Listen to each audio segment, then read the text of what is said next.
Mukunda jewelleries వారి Mukunda silks ఈ నెల 23న దిల్సుఖ్ నగర్ లో గొప్ప ప్రారంభం. ప్రతి 3000 షాపింగ్ పై 3 గ్రాముల సిల్వర్ కాయిన్ ఫ్రీ. త్వరపడండి, ఈ ఆఫర్ ఈ నెల 23 నుంచి 30 వరకు అన్ని బ్రాంచ్లు వర్తిస్తుంది.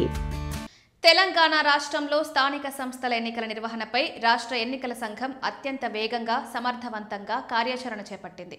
ఈ ఎన్నికలను ప్రశాంత వాతావరణంలో నిర్వహించడానికి తీసుకోవాల్సిన చర్యలపై రాష్ట్ర ఎన్నికల సంఘం కమిషనర్ రాణి కుముదిని ఉన్నత స్థాయి సమీక్ష నిర్వహించారు. హైదరాబాద్ నుంచి వీడియో కాన్ఫరెన్స్ ద్వారా ముఖ్య కార్యదర్శి రామకృష్ణరావు, డీజీపీ శివధర్ రెడ్డి, జిల్లాల కలెక్టర్లు, పోలీస్ ఉన్నతాధికారులతో ఆమె కీలక సమీక్ష జరిపారు. సర్పంచ్, వార్డు సభ్యుల ఎన్నికల నిర్వహణలో ఎలాంటి అవకతవకలకు అవకాశం లేకుండా చర్యలు తీసుకోవాలని ఆమె స్పష్టమైన ఆదేశాలిచ్చారు. స్థానిక సంస్థల ఎన్నికలను మొత్తం 3 విడతల్లో నిర్వహించేందుకు అవసరమైన కార్యాచరణను రూపొందించాలని కమిషనర్ సూచించారు.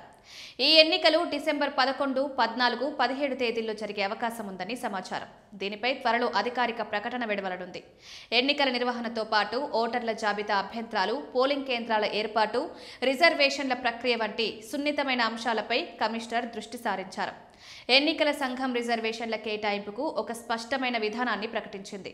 షెడ్యూల్డ్ కులాలు, షెడ్యూల్డ్ తెగలకు 2011 ఎన్నికల జాబితా ప్రకారం, వెనుకబడిన తరగతులకు మాత్రం 2024 ఎస్సీసీ సర్వే ప్రకారం రిజర్వేషన్లు కేటాయించనున్నట్లు తెలిపారు. ఈ విభిన్న విధానం రాజకీయ పార్టీలలో చర్చకు దారితీసింది. ఎన్నికల సమయంలో ఎన్నికల ప్రవర్తన నియమావళిని రాష్ట్ర, జిల్లా స్థాయిలో సమర్థవంతంగా అమలు చేయాలని ఆదేశించారు. ఎన్నికల ప్రక్రియ ప్రశాంతంగా జరిగేందుకు శాంతి భద్రతల అంశంపై పోలీసు ఉన్నతాధికారులకు ప్రత్యేక సూచనలిచ్చారు. జిల్లా స్థాయిలో ఏర్పాటు చేసే ఎన్నికల నిర్వహణ కమిటీ సభ్యుల జాబితాను త్వరగా సమర్పించాలని జిల్లా కలెక్టర్లకు ఆదేశించారు.